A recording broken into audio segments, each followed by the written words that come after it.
খুব কম এই যজ্ঞ করে মুখে ভাত দিই। আমরা বেশিরভাগই চাই যে ভালো ভালো লোকেরা আসবে, একটু মাছ মাংস করলে সম্মানটা আমাদের বেড়ে যাবে। কিন্তু আমরা কখনো ভেবে দেখি না যে আমরা কতটা কুপথে সন্তানকে নিয়ে যাচ্ছি। ভেবে দেখবি যে কথাটা আজ না বললেই নয়, বলতাম না তারপরে বলে যাচ্ছি।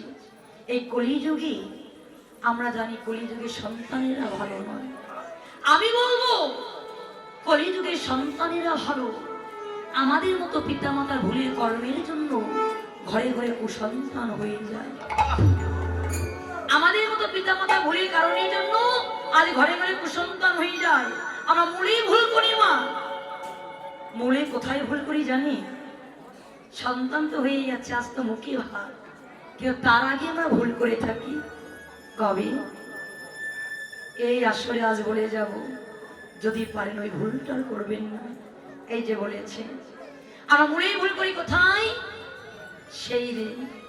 কোন দিন? যেই দিন আমাদের ঘরে বৌমা আসে। অনেক এখনকার মায়েরা কাজে খুব ফাঁকিবাজি করে। সন্তানদের যখন একটু বড় হয়, বাবা আমার এখনকার মায়েরা ভাবে আমার ঘরে সন্তান বড় হয়েছে, বিয়ে দিয়ে ঘরে বৌমা নিয়ে আসবো, পায়ের উপরে পা দিয়ে বসে বসে খাবো। কিন্তু যেই মাত্র সন্তানকে বিবাহ দিয়ে ঘরে বৌমা নিয়ে আসি, 2-4 দিন পর ওই বৌমা বোমা হয়ে যায়, ওই বোমা নষ্ট হয়ে যায়, শ্বশুর শাশুড়ি বাইরে জায়গা হয়ে যায়। বলেই তো ভুল করলে। দীক্ষা শিক্ষা না দিয়া আগে দিনা বিয়া, এখন কেন কাঁদো মা তোমরা বসিয়া বসিয়া?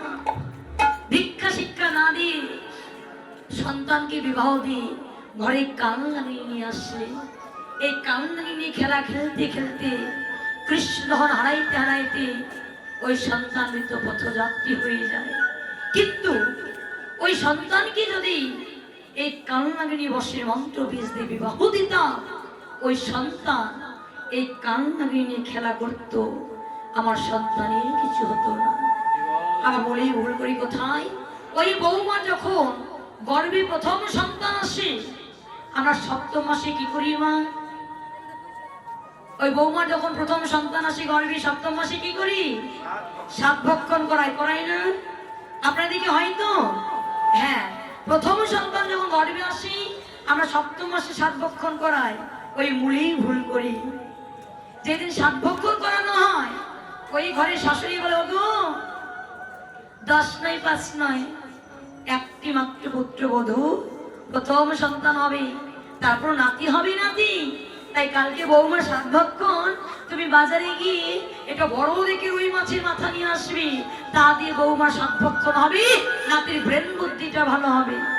আর শোনো আর একটি কথা, বড় বড় লোকেরা আসবে দামি দামি, এদের গিফট নিয়ে আসবে, শাড়ি নিয়ে আসবে, তাদের কোনো নিরামিষে দেওয়া যায় না। তাদের জন্য ওই বাজার থেকে একটু খাসির মাংস, পাঠার মাংস, ভেড়ার মাংস নিয়ে আসবে, তা দিয়ে বৌমার 7 ভক্ষণ হবে। আচ্ছা বাবা বলুন তো, ওই বৌমাকে যদি পাঠার মাংস দিয়ে 7 ভক্ষণ করানো হয়, তার গর্ভে থেকে একটি পাঠাই হবে, মানুষ হবে না। ওই বৌমাকে যদি পাঠার মাংস দিয়ে 7 ভক্ষণ করানো হয়, তার গর্ভে থেকে একটি পাঠাই হবে, মানুষ হবে না। কিন্তু ওই বৌমাকে যদি একটু কৃষ্ণ নামের প্রসাদ দিয়ে 7 ভক্ষণ করাইতাম, তার গর্ভে থেকে একটি কৃষ্ণ ভক্ত সন্তান হতো। আজ এমনই সন্তান দরকার। আমরা যদি মুখে ভাত দিতে চাই, এত বড় যজ্ঞের প্রয়োজন নেই। মহাপ্রভু ভোগ দিয়ে মুখে ভাত দেবেন মা, সে ভক্ত সন্তান হয়। আমরা একমাত্র পিতামাতাই পারি একটি সন্তানকে মানুষ করতে। কেননা অনেকেই বলে, আমার কাছে অনেকে এসে বলে যে দিদিভাই আমার ছেলেটাকে একটু আশীর্বাদ করবেন তো, সে যেন মানুষের মতো মানুষ হয়। আমি মনে মনে বলি, আবার মানুষের ছেলে হয়তো কার ছেলে? দেখো তো, সে তো মানুষেরই ছেলে, তো মানুষের ছেলে আমার মানুষের মতো কেমন করে আশীর্বাদ করবো? কিন্তু আমার তো করার কিছু নেই। তুমি ওই যখন থেকে তুমি মানুষ করে জন্ম দেবে, তখন থেকে তোমাকে চিন্তা করতে আমার আশীর্বাদের প্রয়োজন নেই।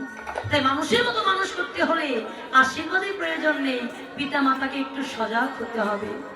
যখন গর্ভে সন্তান আসবে তখন সিরিয়াল না দেখে যদি পরে একটু গীতা ভাগবত পাঠ শ্রবণ করবে। এখন ইউটিউবে গীতা ভাগবত শ্রবণ করা যায়। তাই যখন গর্ভে সন্তান আসবে তখন থেকে যদি কৃষ্ণ ভক্ত সন্তান পেতে হয়, তখন থেকে আমাদেরকে ভক্তের সঙ্গ করতে হবে, কৃষ্ণ নাম বলতে হবে, গীতা ভাগবত শ্রবণ করতে হবে, তবে একটি ভক্ত সন্তান হবে।